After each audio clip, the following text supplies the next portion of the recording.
So Pete, I've got a vSAN cluster and, I've been patching and doing some operations. How do I get the patches? How do I get the reboot, specifically that part of it, to go faster? Yeah, so there's a couple of steps in this. One, make sure you're running the very latest version of vSAN. We've made some great improvements in regards to being able to make this reboot process so much faster.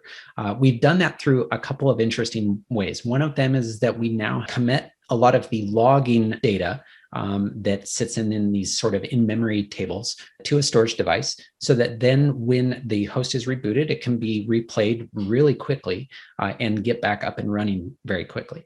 The other feature that was introduced was the new ESXi suspend to memory functionality that is built within the quick boot capabilities within vSphere. So this is going to allow you to, for the purposes of updating hosts, you can enable this feature and it's not going to go through the full post process for the host. It's just going to simply do a reboot of the hypervisor itself, which avoids all the nonsense that you normally see and waiting for separate devices within a host in order to run through its firmware checks and memory checks and so forth. So those are the things that can really improve the reboot speeds. And then in addition to that, we've made some additional improvements within vSAN that will reduce the amount of data that needs to be resynchronized in the first place. So after it boots up, then there's less data that needs to be moved around and sort of updated.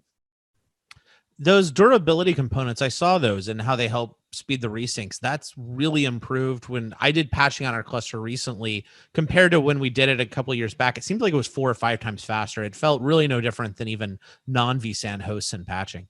And that's really been one of the interesting things about the durability components, is that we've seen substantial improvements across the board in any of these conditions where you are restarting the host, because it's going to be fetching the data that was written to these durability components and just updating the discrete blocks instead of doing, a full RAID parity calculation and things of that nature. So that really updates that part quickly. So I think, the overall theme is, if you want faster host reboots, make sure you're running the very latest version of vSAN, and so that you can take advantage of these new features. I like that. So to get faster patching, patch now. So yeah.